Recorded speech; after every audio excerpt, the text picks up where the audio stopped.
Welcome everyone, myself Anamika Sharma. So welcome to my YouTube channel. And आज जो हम पढ़ने वाले हैं वो है हमारा एक प्लांट हार्मोन जिसका नाम है सैलिसिलिक एसिड। राइट, क्या नाम है? Salicylic acid. आज हम इसके बारे में बहुत सी चीज़ें पढ़ने वाले हैं जो एग्ज़ाम पॉइंट ऑफ व्यू से बहुत ज़्यादा इंपॉर्टेंट है। बहुत से एग्जाम में आपको यहाँ से क्वेश्चन आप देखने को मिल सकते हैं। ठीक है, so let's start with our topic salicylic acid.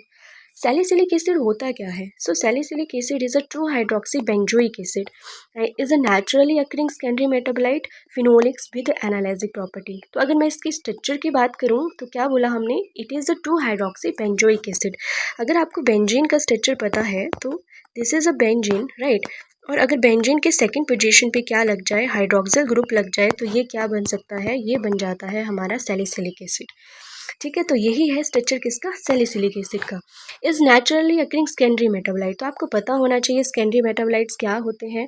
तो सेकेंडरी मेटाबोलाइट्स ऐसे कंपाउंड्स होते हैं जो प्लांट की ग्रोथ और डेवलपमेंट में तो काम नहीं करते, लेकिन कब काम कर रहे होते हैं? जब प्लांट के ऊपर प्रोटेक्शन का काम कर रहे होते हैं। ठीक है, इसके साथ साथ अगर कोई स्ट्रेस कंडीशन हो रही है तब काम कर रहे होते हैं, या कभी प्लांट को सर्वाइवल करवाने का काम होता है तब भी सेकेंडरी मेटाबोलाइट्स काम कर रहे होते हैं। ठीक है, बहुत से सेकेंडरी मेटाबोलाइट्स होते हैं जैसे फिनोल्स हो गया, टर्पीन्स हो गए, अल्कलॉइड्स हो गए, ग्लाइकोसाइड्स हो गए। ये सारे किस कैटेगरीज में आते हैं? सेकेंडरी मेटाबोलाइट की कैटेगरी में आते हैं। तो सैलिसिलिक एसिड भी क्या है? Is a naturally occurring secondary metabolite phenolics with analgesic property. अब ये एनालिसिक का क्या मतलब होता है? तो एनालिसिक प्रॉपर्टीज़ का मतलब होता है ऐसी प्रॉपर्टी जो पेन को कम कर सके। तो आप लिख सकते हो यहाँ पे पेन रिड्यूसिंग प्रॉपर्टी किसकी होती है? पेन रिड्यूसिंग प्रॉपर्टी होती है सैलिसिलिक एसिड की। ठीक है, कैसे पता चला पेन रिड्यूसिंग प्रॉपर्टी होती है सैलिसिलिक एसिड के पास? तो पहले यहाँ पे देखा गया था कि जो नॉर्थ अमेरिकन पीपल थे, नॉर्थ अमेरिकन एंड यूरेशियन जो लोग थे, वो यूज़ करते थे विलो की वाक को। विलो इज़ अ प्लांट जो जिसकी जो बार्क थी वहाँ पे क्या था, एक कंपाउंड प्रेजेंट होता था जिसका नाम था सैलिसिलिन। ठीक है, बाद में वो ऐसा माना गया कि यही क्या है, यही हमारा सैलिसिलिक एसिड है। राइट, तो वहाँ के लोग क्या कर रहे थे, उस बाग को यूज़ कर रहे थे फॉर देयर पेन रिड्यूसिंग के लिए। ठीक है, ताकि उनकी पेन कम हो सके। और बाद में उस कंपाउंड का नाम भी क्या रख दिया गया था? सैलिसिलिन बोला गया था उसको। और बाद में जब डिस्कवरी हुई और ज़्यादा तो पता चला ये तो सैलिसिलिक एसिड है।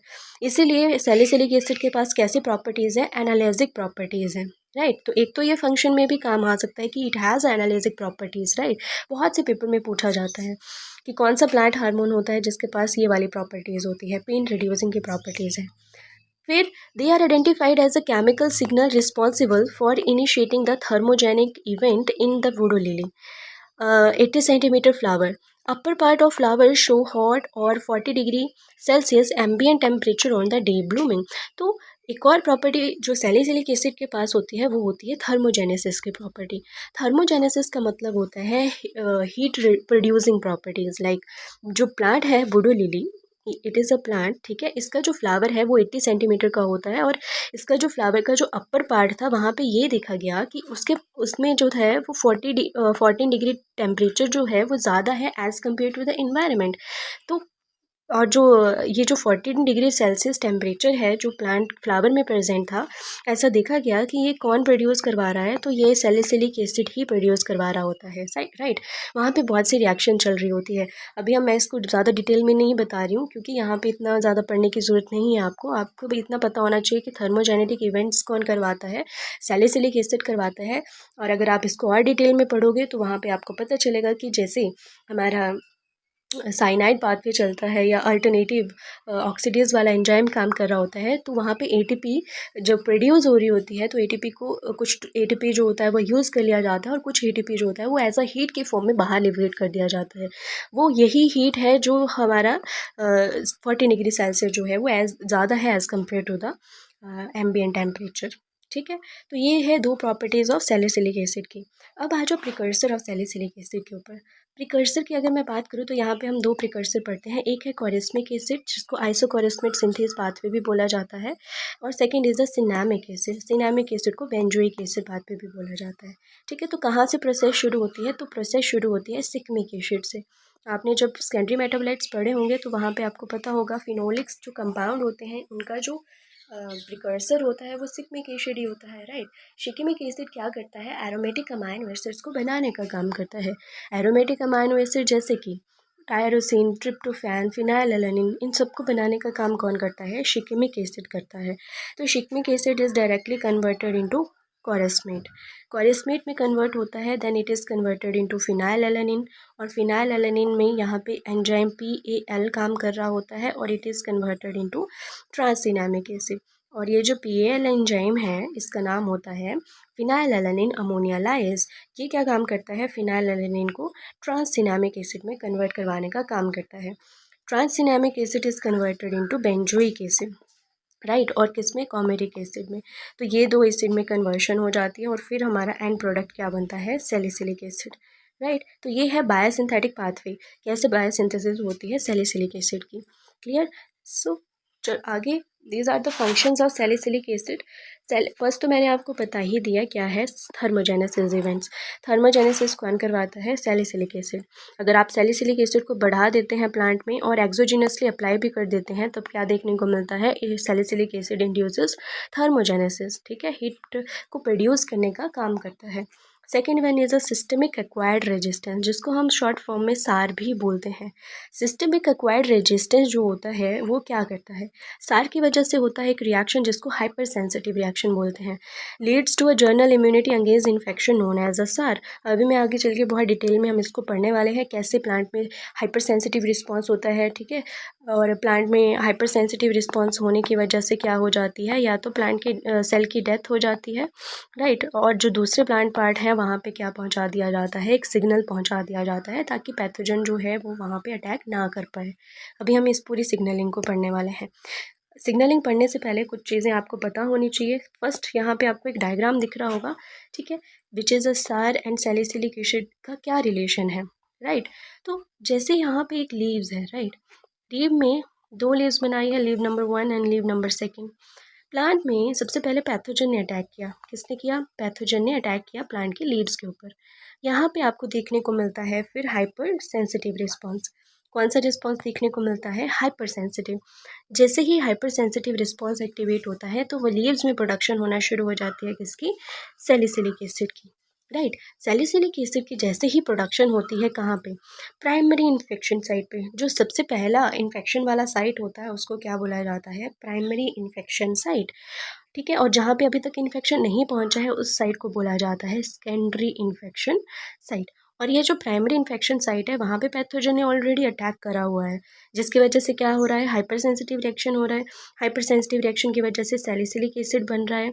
सैलिसिलिक एसिड जैसे ही बनता है it will travel through out the plant, ठीक है, सारे प्लांट में ट्रैवल करेगा और दूसरा लोकेशन है वहाँ पे पहुँचा दिया जाएगा। देखो यहाँ दूसरी लीव में सैलिसिलिक एसिड पहुँचा दिया गया है। क्यों पहुँचाया है? ताकि वो अलर्ट हो जाए प्लांट की वहाँ पे पैथोजन अब दोबारा से इन्वेड ना कर पाए, इसीलिए सैलिसिलिक एसिड यहाँ पे पहुँचा दिया जाता है। देखो यहाँ पे सेकेंड टाइम पैथोजन ने दूसरी लीफ पे अटैक करना चाहा, वो वहीं से रिवर्ट बैक हो जाता है, ठीक है। क्यों हुआ? क्योंकि वहाँ पे सैलिसिलिक एसिड की कंसनट्रेशन वहाँ पे ऑलरेडी प्रेजेंट होती है, इसी वजह से। ये तो हो गया first way.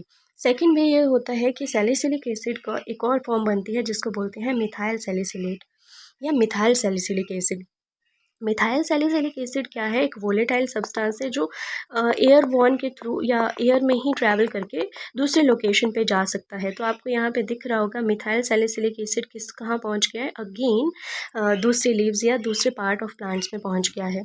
It is acting as a airborne signal, right, ठीक है। एक जगह से दूसरी जगह मूव कर रहा है और पूरे प्लांट को अलर्ट कर रहा है कि पैथोजन अब आ चुका है और वहाँ पे प्रोडक्शन हो जाए किसकी? सैलिसिलिक एसिड की, ठीक है। तो ये भी एक सेकेंड सिग्नल सेकेंड पाथवे होता है ट्रैवल करने का एक जगह से दूसरी जगह, ठीक है। तो यहाँ नीचे जो लिखा है वो यही लिखा है कि first pathogen to infect the plant called as a primary infection stimulate localized hypersensitive reaction and synthesis of salicylic acid। तो यही तो हमने देखा कि पैथोजन आया, पैथोजन ने हाइपर सेंसिटिव रिस्पॉन्स किया और हाइपर सेंसिटिव रिस्पॉन्स की वजह से सैलिसिलिक एसिड बना, सैलिसिलिक एसिड बन गया। फिर ये जो सैलिसिलिक एसिड बना ये ट्रांसलोकेट होता है पूरे प्लांट में through the flowing to the other region of the plant where it prevents secondary infection of by the other pathogen, ठीक है। तो सैलिसिलिक एसिड अब क्या किया? ट्रांसलोकेट कर गया कहाँ पे? पूरे प्लांट में ट्रांसलोकेट, ठीक है। पूरे प्लांट में किसके थ्रू ट्रांसलोकेशन होती है? फ्लोइम के थ्रू, फ्लोइम के थ्रू, राइट। फिर अल्टरनेटिवली क्या होता है कि सैलिसिलिक एसिड में भी कन्वर्टेड टू मिथाइल सैलिसिलेट। तो अभी मैंने बताया दूसरा पाथवे क्या है मिथाइल सैलिसिलेट का। तो methyl salicylate is acting as a airborne signal, airborne signal. तो यहाँ पे यही लिखा है कि methyl salicylic acid moderately volatile होते हैं, may function as a airborne signal, right. तो ये है प्राइमरी और सेकेंडरी इन्फेक्शन का पूरा सिनेरियो कि कैसे काम होता है, सार एक्टिविटी कैसे एक्टिवेट होती है। Let's move on to another. यहाँ पे आपको पैथोजन के कुछ मोड ऑफ न्यूट्रिशन देखने को मिल रहे हैं। First is a necrotrophic mode of nutrition, second one is a biotrophic mode of nutrition and third one is a hemitrophic mode of nutrition. ये जो first necrotrophic mode of nutrition है इसका क्या मतलब होता है। तो यहाँ पे आपको एक डायग्राम दिख रहा होगा जहाँ पे लीफ को पूरी तरह से डैमेज कर दिया है किसने, पैथोजन ने या पैरासाइट ने। तो ये क्या करते हैं, पहले प्लांट सेल को क्या कर देते हैं, किल कर देते हैं और उसके बाद उसके न्यूट्रिएंट को कंज्यूम करते हैं, राइट। तो ये डेड टिश्यूज़ के ऊपर क्या करते हैं, फीड करने का काम करते हैं। सो act at a distance produce toxins and hydrolytic enzyme। और ये इनकी वजह से कुछ हाइड्रोलिटिक एंजाइम्स भी प्रोड्यूस होते हैं। और यहाँ पे जो सिग्नलिंग चलती है बाय नेक्रोट्रॉफिक मोड ऑफ न्यूट्रिशन की वजह से वो होती है जस्मोनिक एसिड एंड इथाइलिन। तो इन ये दोनों प्लांट हार्मोन जो होते हैं वो एक्टिवेट हो जाते हैं by necrotrophics mode of nutrition की वजह से। Second one is biotrophics. Biotrophs क्या होते हैं, ऐसे पैरासाइट जो प्लांट के ऊपर, लिविंग प्लांट के ऊपर फीड करते हैं। बायो का मतलब होता है लिविंग, ठीक है। प्लांट को कभी भी किल नहीं करेंगे, उसके ऊपर सर्वाइव करेंगे through out their life time, ठीक है। उसी से पूरा न्यूट्रिशन लेने का काम करेंगे। और यहाँ पे जो सिग्नलिंग चलती है वो चलती है सैलिसिलिक एसिड, जो हम पढ़ने वाले हैं आगे। मैं अभी आपको बताऊंगी कि कैसे पूरा सैलिसिलिक एसिड की वजह से काम होता है। इन्फेक्टेड टिश्यू में क्या चीज़ें हो रही है, नॉन इन्फेक्शन में इन्फेक्टेड टिश्यू में क्या होता है, या जो अनइन्फेक्टेड टिश्यू है उसमें क्या होता है, राइट। फिर थर्ड आते हैं हेमी बायोट्रॉप्स। हेमीट्रॉप्स भी इनको बोलते हैं और हेमी बायोट्रॉप्स भी बोलते हैं हम। हेमी का मतलब होता है आधा, ठीक है। तो ये क्या करते हैं, इनिशियली बायोट्रॉफिक मोड ऑफ न्यूट्रिशन को फॉलो करते हैं, राइट। पहले प्लांट क्या है, अभी लिविंग है, ठीक है। प्लांट अगर लिविंग है तो उसके ऊपर पैरासाइट ने फीड किया, ठीक है। तो पहले तो बायोट्रॉफिक मोड ऑफ न्यूट्रिशन फॉलो करेंगे, बट अगर कभी इस प्लांट की डेथ भी हो जाती है या इस पार्ट की डेथ भी हो जाती है फिर भी इस पार्ट के ऊपर फीड करने का काम करेंगे, मतलब नेक्रोट्रॉफिक मोड ऑफ न्यूट्रिशन भी शो करते हैं। तो हेमी बायोट्रॉप जो होते हैं वो दोनों तरह का काम करते हैं, बायोट्रॉप्स की तरह भी खाते हैं और नेक्रोट्रॉप्स की तरह भी खाते हैं। तो यहाँ पे भी कौन सा पाथवे चलता है, कौन सी सिग्नलिंग चलती है, तो वो ही चलती है सैलिसिलिक एसिड वाली, राइट। तो ये है 3 मोड ऑफ न्यूट्रिशन जो पैरासाइट एक प्लांट के ऊपर फीड करने के थ्रू करता है, ठीक है। अब आ जाओ next topic which is a सार एंड ISR। ये जो SAR है which is a systemic acquired resistance इसको हम बोलते हैं, और ISR एक नई चीज़ आप पढ़ रहे हो जिसका नाम होता है induced systemic resistance. Induced systemic resistance, सार और ISR में क्या डिफरेंस है आपको यहाँ से सारी बातें क्लियर हो जाएगी, कोई भी कन्फ्यूज़न नहीं रहेगी। तो पहले तो हम सार के बारे में पढ़ लेते हैं, सिस्टमिक एक्वायर्ड रेजिस्टेंस है क्या। तो SAR की वजह से क्या होता है, एक तो सैलिसिलिक एसिड एक्टिवेट होता है, तो it is a salicylic acid dependent pathway, right. तो ये सैलिसिलिक एसिड डिपेंडेंट है। सेकेंड, यहाँ पे नेक्रोसिस रिएक्शंस देखने को मिलते हैं, राइट। नेक्रोसिस का मतलब होता है जब सेल की क्या हो जाती है, डेथ हो जाती है, राइट। फिर यहाँ पे सिग्नलिंग मॉलिक्यूल हमें पता है सैलिसिलिक एसिड काम करेगा, लेस इलास्टिक होते हैं, ठीक है। अगेंस्ट बायोट्रॉफ काम कर रहे होते हैं। अभी मैंने आपको पीछे भी बताया जो बायोट्रॉफिक मोड होता है वहाँ पे कौन सा पाथवे एक्टिवेट होता है, तो वहाँ पे सैलिसिलिक एसिड का पाथवे एक्टिवेट होता है, ठीक है। Continuous irritation is not required, मतलब बार बार पैथोजन के आना इज इतना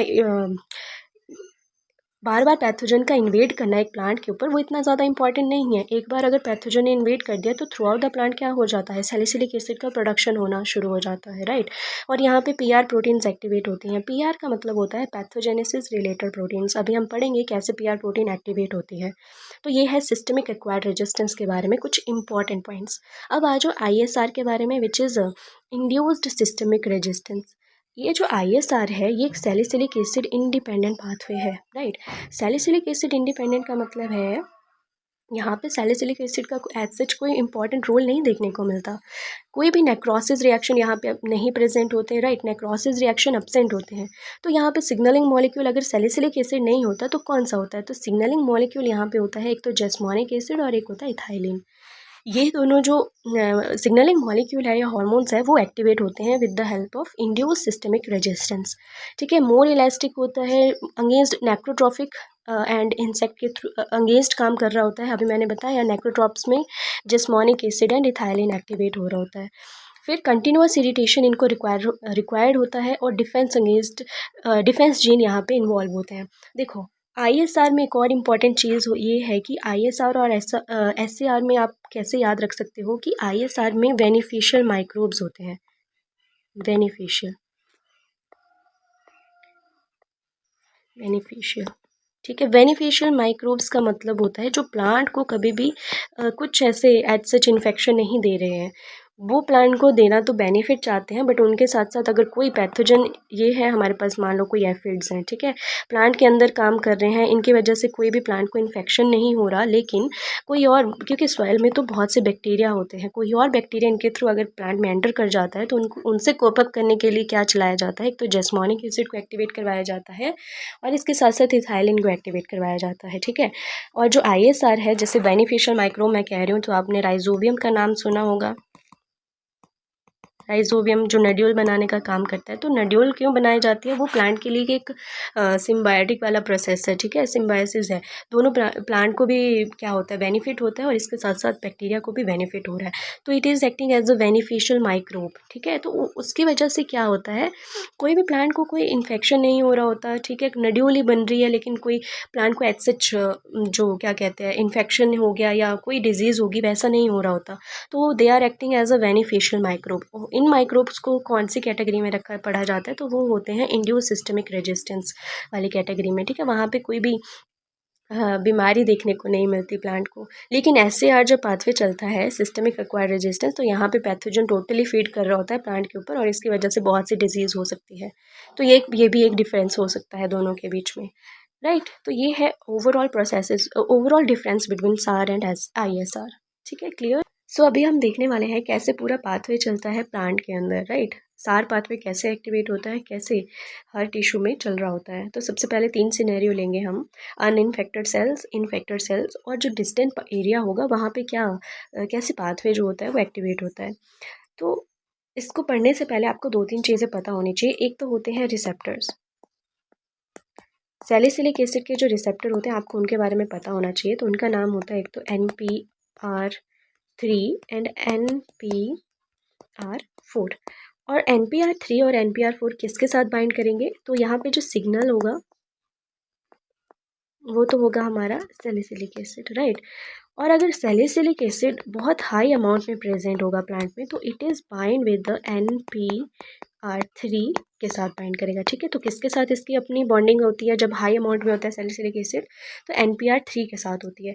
जब सैलिसिलिक एसिड इतना ज़्यादा अबंडेंट नहीं है प्लांट में मान लो, तो वो किसके साथ बाइंड करेगा, तो एक और रिसेप्टर जो आपको लिखवाया NPR4 प्लस सैलिसिलिक एसिड। ठीक है, तो ये 2 चीज़ें आपको अपने माइंड में बहुत क्लियर होनी चाहिए। What are the receptor of salicylic acid, NPR3 and 4, और सिग्नल मॉलिक्यूल तो सैलिसिलिक एसिड ही होगा। अगर सैलिसिलिक एसिड बहुत हाई अमाउंट में प्रेजेंट है प्लांट में, तो it is bind with the NPR3 वाले रिसेप्टर के साथ, और अगर बहुत ज़्यादा भी नहीं है, मॉडरेट अमाउंट में है, तो वो बाइंड करेगा किसके साथ, NPR4 के साथ। तो अभी जो हम सिचुएशन लेने वाले हैं वो एक अनइन्फेक्टेड सेल की लेने वाले हैं। अनइन्फेक्टेड अनइन्फेक्टेड सेल, ठीक है। अनइन्फेक्टेड मतलब अभी तक उस सेल के ऊपर किसी पैथोजन ने अटैक नहीं करा है, कोई हार्बीवोरी नहीं हुई है। तो यहाँ पे क्या देखने को मिलता है कि कोई भी सैलिसिलिक एसिड नहीं होगा, नो सैलिसिलिक एसिड। ठीक है, सैलिसिलिक एसिड अगर नहीं होता तो यहाँ पे एक और ट्रांसक्रिप्शन फैक्टर प्रेजेंट होता है जिसका नाम होता है NPR1। NPR1 कहाँ पे है अभी, ये है हमारा साइटोसोल। ठीक है, क्या है ये, साइटोसोल। साइटोसोल में किसकी लोकेशन देखने को मिलती है, NPR1 की। जब कभी भी सैलिसिलिक एसिड नहीं या अनइन्फेक्टेड सेल है वहाँ पे सैलिसिलिक एसिड नहीं है, तो NPR1 ट्रैवल करता है न्यूक्लियस में, right. It enter into nucleus.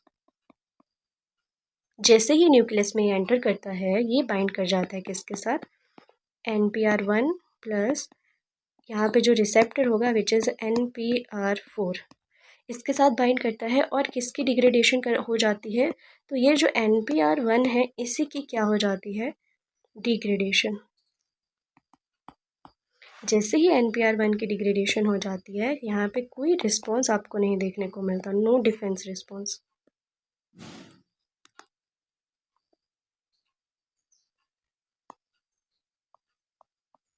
कोई भी डिफेंस रिस्पॉन्स देखने को नहीं मिलता। डिफेंस रिस्पॉन्स क्यों नहीं देखने को मिलता, क्योंकि अभी हमारे पास कैसा सेल है, एक अनइन्फेक्टेड सेल है। ठीक है, तो ये है हमारी सिचुएशन नंबर 1। अब आ जाओ सेकेंड सिचुएशन पे, जहाँ पे इन्फेक्शन हो चुका है, इन्फेक्टेड टिश्यू, जहाँ पे पैथोजन ने क्या कर दिया है, अपना अटैक कर दिया हुआ है। तो यहाँ पे तो एक तो पैथोजन प्रेजेंट होगा, ठीक है। पैथोजन प्रेजेंट होता है तो क्या होता है, आपको मैंने पहले भी पढ़ा दिया कि एक तो सैलिसिलिक एसिड बनना शुरू हो जाता है हाई अमाउंट में, ठीक है। और इसके साथ बाहर क्या था, NPR1 था।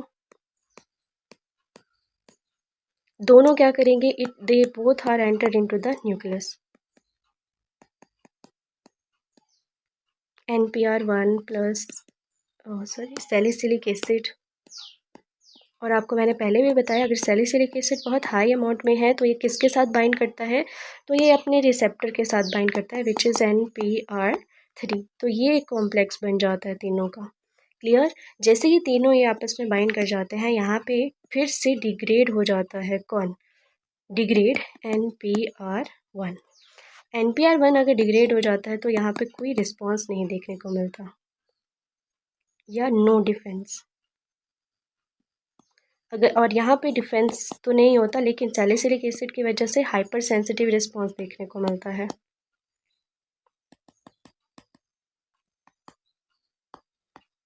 हाइपर सेंसिटिव रिस्पॉन्स, और हाइपर सेंसिटिव रिस्पॉन्स क्या होता है, या तो सेल की डेथ हो जाती है या सेल और टिश्यू डेथ, ठीक है। और यह क्या है, न्यूक्लियस है, और ये क्या है, साइटोसोल। क्लियर। तो ये है सेकेंड सिनेरियो, जहाँ पे टिश्यू कैसा है, इन्फेक्टेड है, पैथोजन, पैथोजन वहाँ पे आपको देखने को मिलेगा, ठीक है। पैथोजन आपको यहाँ पे देखने को मिलेगा। पैथोजन होता है तो सैलिसिलिक एसिड ज़्यादा होती है और बाहर NPR1 होता है। ये दोनों आपस में बाइंड करेंगे, वो दोनों क्या करेंगे, एंटर करेंगे न्यूक्लियस में, और न्यूक्लियस में होता है रिसेप्टर। अगर सैलिसिलिक एसिड हाई अमाउंट में होता है तो ये NPR3 के साथ बाइंड करता है, और फिर से NPR1 की क्या हो जाती है, डिग्रेडेशन हो जाती है। डिग्रेडेशन होने की वजह से सैलिसिलिक एसिड की वजह से यहाँ पे हाइपर सेंसिटिव रिस्पॉन्स होता है, और हाइपर सेंसिटिव रिस्पॉन्स की वजह से टिश्यू की डेथ हो जाती है, जो इन्फेक्टेड टिश्यू है, राइट। क्योंकि इन्फेक्टेड टिश्यू को बचा के फ़ायदा नहीं है, उसको बचाने का तो ऐसे ही फ़ायदा नहीं है, क्योंकि वो तो डिजीज़ ही काउज करेगा प्लांट में। इसीलिए उस सेल की क्या कर दी जाती है, डेथ कर दी जाती है। अब हम देखेंगे वो वाली सिचुएशन जो एक डिस्टेंट एरिया होगा प्लांट का, जहाँ पे अभी तक पैथोजन ने इन्वेड नहीं किया, लेकिन वो कर सकता है। तो यहाँ पे भी हम नॉन इन्फेक्टेड वाली कंडीशन देखेंगे, नॉन इन्फेक्टेड टिश्यू या distant area, distant area, right. तो यहाँ पे क्या होता है, एक तो सैलिसिलिक एसिड यहाँ पे मॉडरेट होता है, क्योंकि अभी वो वहाँ पे फ्लोएम के थ्रू ट्रैवल कर रहा होता है। आपको मैंने बताया फ्लोएम के थ्रू क्या होगा, यहाँ पे ट्रैवल होगा। सैलिसिलिक एसिड जब कभी भी प्राइमरी साइट पे इन्फेक्शन होता है तो सैलिसिलिक एसिड एक जगह से दूसरी जगह ट्रैवल हो रहा होता है। तो यहाँ पे जो डिस्टेंट एरिया होता है वहाँ पे सैलिसिलिक एसिड का लेवल क्या होगा, एक मॉडरेट लेवल होगा, थोड़ा सा लेवल होगा, राइट। फिर सैलिसिलिक एसिड और जो NPR1 है, अगेन बोथ कहाँ पे एंटर करेंगे, न्यूक्लियस में जाएंगे, राइट। तो यहाँ पे सैलिसिलिक एसिड किसके साथ बाइंड करेगा, जो इसका मॉडरेट जब होता है सैलिसिलिक एसिड तो वो किसके साथ बाइंड करेगा, तो NPR4 के साथ बाइंड करेगा, और इनके साथ कौन होगा, एक NPR1, ठीक है। ये भी एंटर करेगा। पर होता ये है कि जब सैलिसिलिक एसिड और NPR4 आपस में बाइंड करते हैं तो इसको कर दबा देते हैं फ्री। तो यहाँ से हो जाता है NPR1 फ्री, जो अब तक क्या हो रहा था, डिग्रेड हो रहा था, बट अभी डिग्रेड नहीं हो रहा। अभी NPR1 की क्या हो जाता है, इनसे छूट के फ्री हो जाता है, राइट। जैसे ही फ्री हो जाता है मतलब no degradation, no degradation of NPR1 कोई भी डिग्रेडेशन आपको नहीं देखने को मिलेगी। जैसे ही डिग्रेडेशन नहीं होगी तो क्या करेगा, NPR1 का फंक्शन क्या है, तो ये करता है यहाँ पे it bind with transcription factor, it bind with the transcription factor. कौन है वो ट्रांसक्रिप्शन फैक्टर, आपको पता ही है डीएनए के अंदर क्या होते हैं, ट्रांसक्रिप्शन चलती है, राइट। तो डीएनए में ट्रांसक्रिप्शन फैक्टर्स होते हैं, उन्हीं को एक्टिवेट कराने का काम कौन करता है, NPR1, ठीक है। तो NPR1 यहाँ पे बाइंड किया इसके ऊपर, डीएनए में, और क्या हुआ, NPR1 की वजह से यहाँ पे एक्टिवेशन होती है PR जीन्स की। वो जो हमने स्टार्टिंग में देखा कि मैंने आपको जब सार पाथवे पढ़ाया, डिफरेंस करवाया SAR और ISR में, तो हमने वहाँ पे क्या देखा कि SAR का जो पाथवे था या स्टेप्स थे, वहाँ पे क्या बन रहा था, एंड में बन रहा था PR protein, which is a pathogenesis related protein, right. और यही पैथोजेनेसिस रिलेटेड प्रोटीन क्या करती है, response against secondary infection, response against secondary infection, right. तो ये है ओवरऑल प्रोसेस ऑफ पूरा पाथवे, ठीक है। सैलिसिलिक एसिड कैसे काम कर रहा होता है, ये न्यूक्लियस है, बाहर होता है साइटोसोल। एक बार मैं फिर से बता दूं कैसे पूरा प्रोसेस होता है कि जब कभी भी नॉन इन्फेक्टेड टिश्यू होते हैं, वहाँ पे क्या देखने को मिलता है, सैलिसिलिक एसिड ट्रैवल कर रहा होता है, मॉडरेट अमाउंट में होता है, ठीक है। दोनों बाइंड करेंगे और they both are enter into the nucleus. जिसके साथ बाइंड करेगा, रिसेप्टर के साथ, विच इज़ NPR4। NPR4 के साथ बाइंड करता है जब वो मॉडरेट अमाउंट में होता है। जैसे ही NPR4 के साथ बाइंड किया, हमारा NPR1 फ्री हो जाता है, और NPR1 क्या होता है, उसकी एक्चुअली डिग्रेडेशन हो रही होती है, बट यहाँ पे डिग्रेडेशन नहीं हो रही होती। ये बाइंड करेगा ट्रांसक्रिप्शन फैक्टर के ऊपर और क्या करवा देगा, PR जीन्स को एक्टिवेट करवाने का काम करेगा। PR जीन किसके अगेंस्ट रिस्पॉन्स करेगी, सेकेंडरी इन्फेक्शन के अगेंस्ट रिस्पॉन्स में काम करेगी, ठीक है, ताकि प्लांट के ऊपर दूसरा पैथोजन की वजह से इन्फेक्शन ना हो पाए। तो ये था ओवरऑल प्रोसेस ऑफ सार सिस्टमिक एक्वायर्ड रेजिस्टेंस का पूरा पाथवे, कैसे चलता है कैसे नहीं चलता, कौन कौन से टिश्यूज़ में क्या क्या सिनेरियो रहता है, वो सारी चीज़ें हमने क्लियर कर ली। सो ये था पूरा का पूरा सैलिसिलिक एसिड हार्मोन के बारे में, राइट। हमने सैलिसिलिक एसिड के बारे में सारी चीज़ें क्लियर कर ली है, जो एग्ज़ाम पॉइंट ऑफ व्यू से बहुत ज़्यादा इंपॉर्टेंट है। और अगर आपको ये वीडियो अच्छी लगेगी तो please subscribe my YouTube channel. Thank you so much.